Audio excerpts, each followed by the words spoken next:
soil moisture that we have right now has improved a lot since last fall. We've had some snow. Now that doesn't really soak into the ground, and water table doesn't affect it usually too much, but we've had some spring rains. That's helped. We have tiles, and those tiles are usually close to 4 feet deep below the surface of the ground surface. Most of those tiles are running now, so we do have water down there. What we don't have is a surplus. That's enough moisture to get us by. If we have enough to get us started, get the plant started, we have some in reserve, even though it's not as much as we want. If we hit those dry spells and if we hit pollination and things like that, the corn is really growing tall and shooting down roots. The soybeans are really starting to flower and different things like that. That's not a good thing for us if we get up over 100 degrees and we're dry. I think there's water down there, but if we run in, and some forecasters are forecasting possibly a hotter and drier summer. No one knows for sure, but that's what some people foresee. We don't have enough to carry us through a long period if that happens. But if we continue to get these rains, we might be able to fill that soil profile up with water. The roots can go down 8 foot.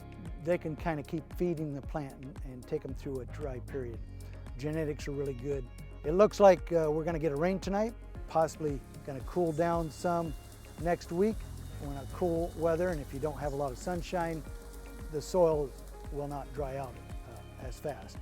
It looks to me like if we do get that rain, as much as they're forecasting, it does cool down. It could be latter part of next week, which that puts us up close to the end of April, 1st of May. It really puts us in a time crunch, and that's when we have to start thinking about, okay, we're gonna have to work.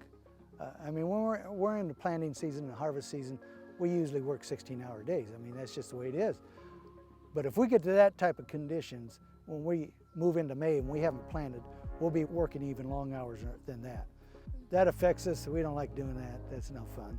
But you know, we have to do what we have to do. Hopefully that doesn't happen, but we're looking into that.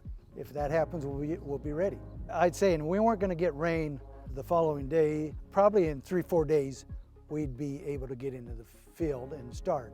Let's say we get the 2 inches of rain tomorrow. We're going to start getting more concerned about getting the plant. So we're going to start pushing the time frame that we let that ground dry out. The problems we run into then is you can get more compaction with our large equipment. The roots hit a compaction layer, kind of slow up, they divert, they maybe go sideways, and they start down again, and that affects the yields in the long run. That's the reason we don't like push soil conditions too hard. We like them to be dry conditions and ready to go as possible. Sometimes that's not possible. I've seen in the past we have yield reduction if we get in the field too early, and we have whether it's the large tractors or making compaction or field cultivators make compaction.